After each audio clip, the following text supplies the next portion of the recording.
మునుగోడు ఉప ఎన్నికల్లో BJP TRS గెలిస్తే ప్రజలకు కలిగే ప్రయోజనం ఏమీ ఉండదని టీపీసీసీ అధ్యక్షుడు రేవంత్ రెడ్డి అన్నారు. దుబ్బాక హుజురాబాద్ ఉప ఎన్నికల్లో ఢిల్లీ నుంచి నిధులు తెస్తామని చెప్పిన బీజేపీ నేతలు ప్రజలను నమ్మించి మోసం చేశారని విమర్శించారు. ఉప ఎన్నికల తర్వాత బీజేపీ నేతలు ఎన్ని నిధులు తీసుకొచ్చారో చెప్పాలన్నారు.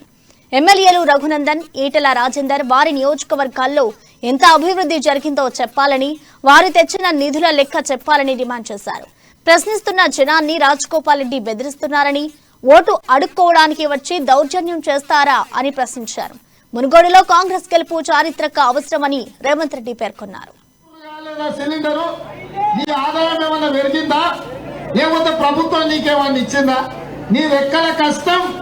నీ రెక్కల కష్టం సంపాదించి కూడబెట్టుకున్న దాంట్లో సిలిండర్ 12 నూర్లు చేసిండ్రు.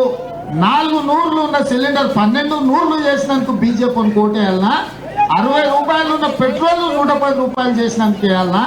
లేకపోతే 50 రూపాయలు ఉన్న డీజిల్ 100 రూపాయలు చేసినందుకు చేయాలన్నా ఓటు బీజేపీలకు? నేను అడుగుతున్నా, ఇవాళ బీజేపీలను అందరు ఇవాళ మొన్నటి వరకు కష్టపడి బతికే పద్మశాలి సోదరులు నేతన్న కార్మికుల కింద ముందు జిఎస్టీ లేకుండే, ఇవాళ నేత పని మీద కూడా జిఎస్టీ వేసి 5% పన్నేసి మిమ్మల్ని నిన్న ముచ్చుతున్నారు. మీకు పని లేకుంటే చేసింది. ఇవాళ పాలు, ఉప్పు, పప్పు, పెరుగు, చిన్నపిల్లలు తాగే పాల మీద కూడా జిఎస్టీ పన్నేసింది. శ్మశానాలలో చచ్చిపోయే శవాల మీద కూడా నరేంద్ర మోడీ జిఎస్టీ పన్నేసింది.